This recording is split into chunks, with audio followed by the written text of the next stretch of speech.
by the NIIA, I believe the Insurers Association of Nigeria. Yes, Nigeria's insurance penetration rate has been described as critically low, hovering around 0.34% of the gross domestic product. That's at 2023. We do not have a more recent number. It's one of the lowest in Africa, far below the continental average.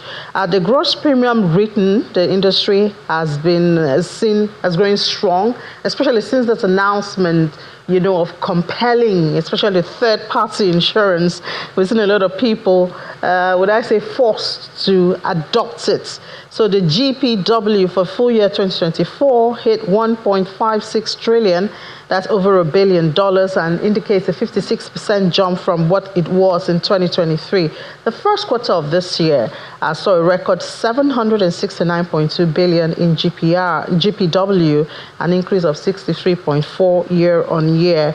Dominant segments, mostly non-life segments. Obviously, the third party that's contributed 64% of total premium pool. Within this, oil and gas portfolio is the largest contributor, followed by the fire and motor insurance. Total assets in the sector reached 4.2 trillion in the first quarter of 2025, showing an increase from the previous year.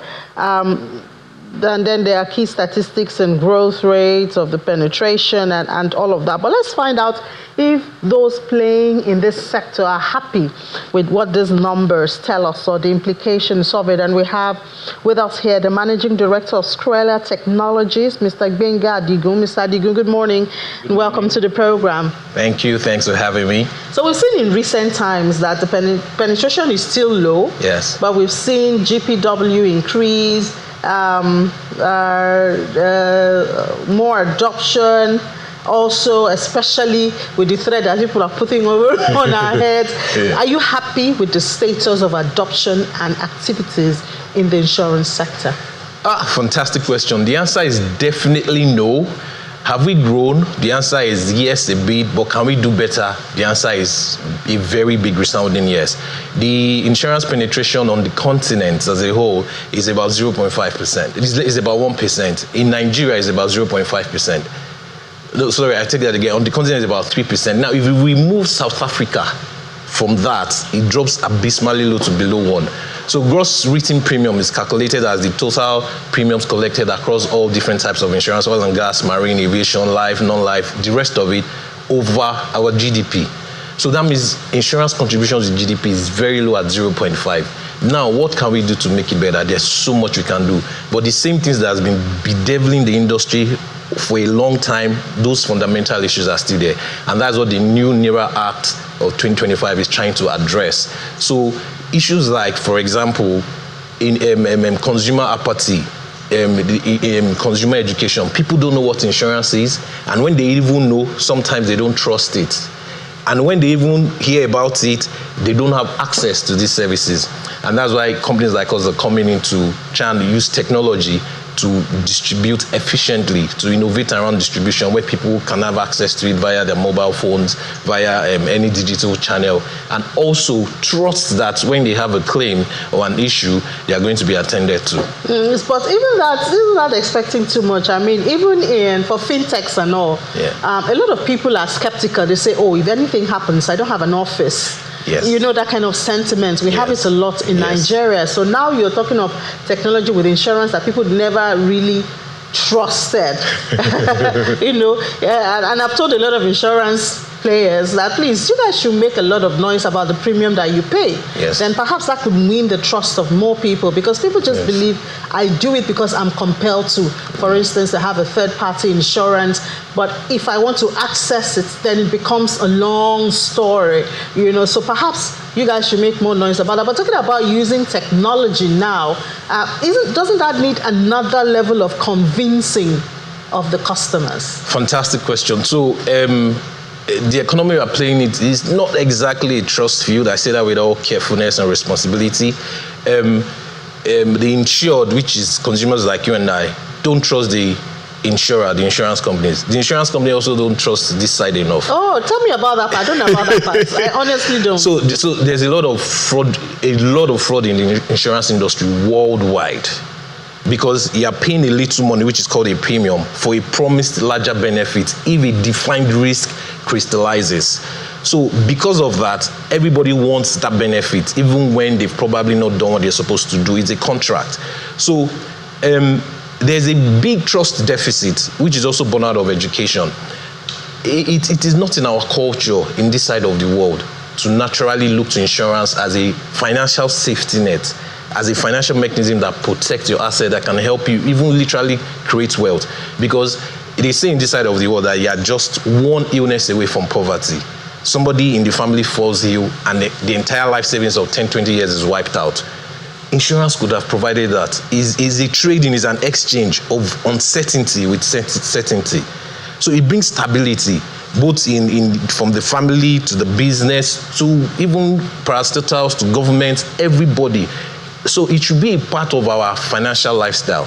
So that trust deficit that is there, what we're trying to do with technology is to let people know that if you come into this financial safety net risk management mechanism, you are trading the unknown, which is I can have an accident, I can fall ill, I can die, my property can catch on fire, anything can happen. I'm trading that unknown huge loss with a non-defined investment. It seems to be forgetting that for a lot of Nigerians, God is insurance. Exactly. I was going to say that because that is why the industry has not grown. People are like, we are literally competing against God forbid. You can't even tell someone to write their will, their estate. Thank you very much. That means you're wishing me evil. You're wishing me dead. But this is where life insurance comes in, because I could just leave the studio now and be driving off and the trailer runs over me, I'm gone. And if I'm the breadwinner of my family, immediately the chance of my children having a better life is already challenged. And that is an unknown that can crystallize at any time. But if I had life insurance, even if I die, I can have annuities like an alternative to pensions. My, what's it called? Keep getting payout. I can have a planned, defined way of say, okay, this is how you should take care of my children, pay their school fees, pay for health, pay for that. So insurance, in many ways, really, really, really, really helps the economy, and it keeps businesses stable. You've heard of markets where there are fires, and somebody who told you he had a balance sheet of maybe 500 million, there was fire in the market, that amazing trader doing many things, employing people, all of a sudden his business is gone. All the people he's employed, they go home too, they don't have anything to do. So it's something that everybody needs, from individuals to families to businesses to corporations. It is important. It should be part of our financial lifestyle. And you feel that technology should be able to get more people to get on board it. How? Because we're still struggling with big bodies like, for instance, the stock market. Mm-hmm. We are preaching the message of technology so that it will be easier, especially for the younger people and people who are young at minds, to get on board and trade and sell whenever. And we're still doing T+3 when it comes to the stock market. So if we have the big stock markets not able to efficiently attract more investors and stockbrokers through technology, I wonder what insurance can do. Is it an app or? Yeah, so for example, what Skrella set out to do is to provide insurance for portable electronic devices. There are over 200 million devices in Nigeria alone, across phones, tablets, computers, laptops. And all these people, my first rodeo at business before Skrella Technologies was staff come to me and they say, my phone is broken, can I get a salary advance? Can you please help me with money to fix my phone? And it is happening like 2-3 staff every month. I'm like, this is a real problem. Some people's life just come to a pause. No matter how rich or poor you are, if your phone falls down and breaks, even if you can buy 20, immediately your mood will change for that day. First, you're like, oh, I have so much information on this phone, I can't afford to lose it. So what we've done, for example, is you download an app which runs a remote health check on your phone. If you pass the test, you pay the premium, you get your policy certificate. Smart distribution models like this makes it important for people to adopt technology, because they don't have to come to us physically in the office. We don't have to go to them. The app is the touch points where they just talk to, the app does all that checking. And there's information there and it is easy, it is convenient, it is do it yourself in less than 1 or 2 minutes. So assuming that I lose my phone or my phone gets bad and I have this app and all, then how long? Because these are the issues, you understand? Yes. How long before I can replace my phone? What do I have to do? Do I have to go to police station? You know, those kind of fantastic question. In fact, fantastic question. The not so huge success that the industry has faced is due to the claims experience. That claims experience also widens the trust gap that people have in insurance businesses. And that's why when we set out, we ensure that we came up to give a service promise of just 1 hour. From when you make a complaint, your phone is fixed. In just 1 hour. In an hour? Yes. Should I spoil my phone so I can test it? Because that sounds too good to be true in Nigeria, you know. No, so these are the things that if you do over time, one customer after the other, one satisfied customer after another satisfied customer after another, they will begin to become your disciple and tell people about the wonderful. And you guys should pay for airtime and talk about it on our show. We'll come back and do that. But today we are talking about the industry as a whole, not just even Skrill like that. Everything you own, from your car to your house to your devices to your business. If you are moving goods from one place to the other, goods in transit, insurance should be part of your lifestyle. It's a safety net. It's a risk management tool that everybody should inculcate in their financial life. It should not be something that is optional. So because there are many things that can go wrong that you do not know that's outside your control. So there's also another part that causes, builds this distrust, which is, I think they call it the small print or the fine print. Yes. So somebody says, I have insured my house. Yes. And then when there's an incident, then you are now reminded that, you only insured it against fire, or you insured it against flood, you did not insure it against robbery, things like that. I think those are other issues that build this distrust between the two parties involved. Yeah, you're very correct. But if you go by the definition of insurance again, the promise is a promise of protection against a defined loss. That loss must be defined. For example, if it's auto, theft, loss, fire, it must be defined. What might be outside that definition is civil unrest. If I drive into a riot and they destroy my car, I'm just giving an example, that may not be there.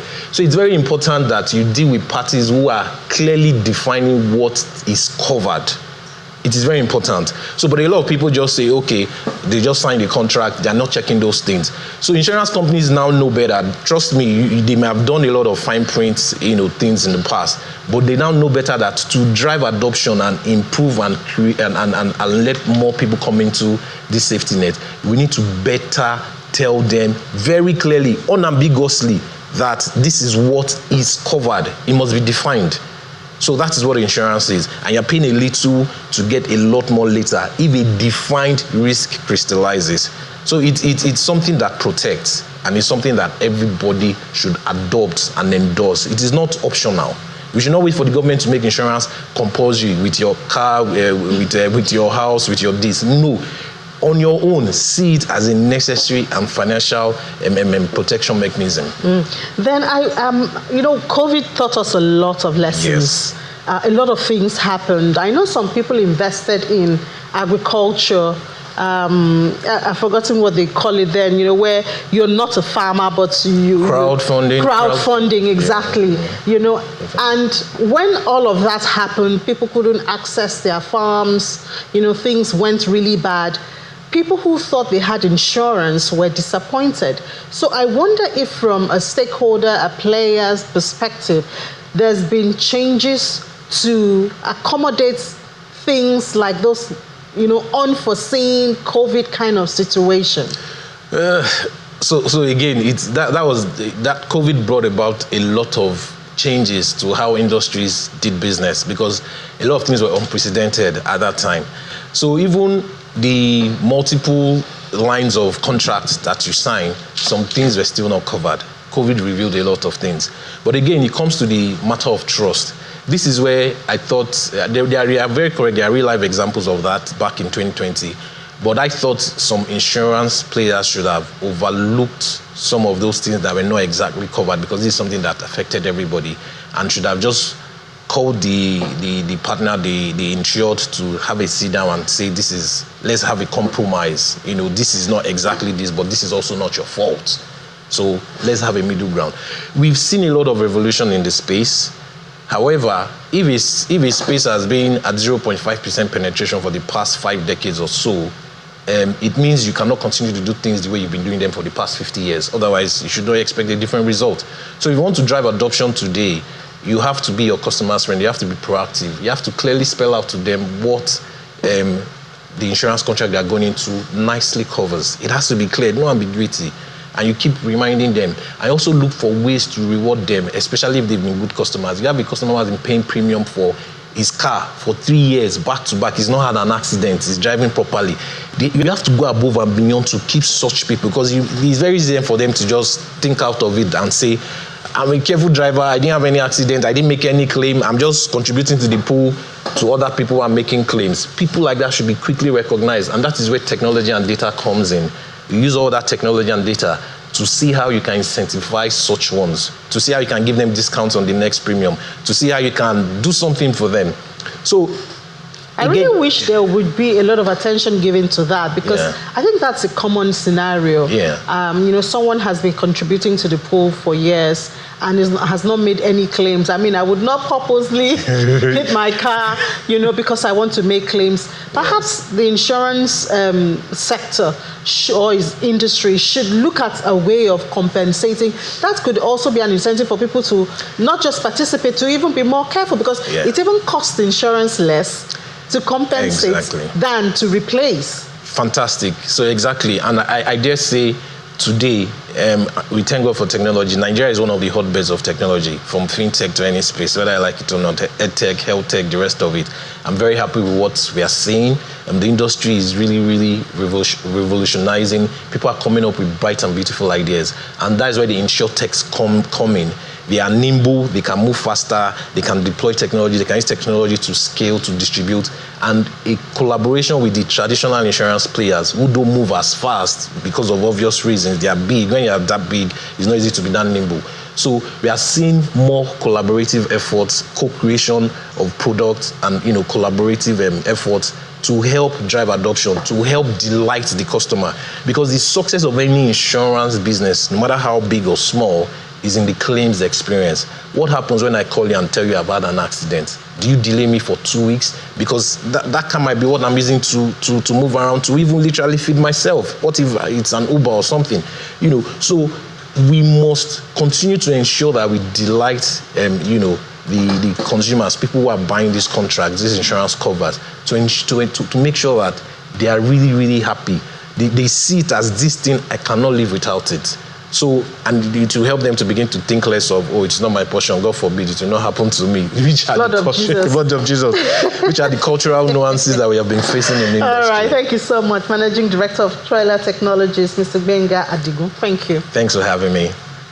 All right, now let's take a break. When we come back, the World Bank's Nigeria Development Update. That has a lot of goods and not so goods. We'll talk about it after the break. Please stay with us.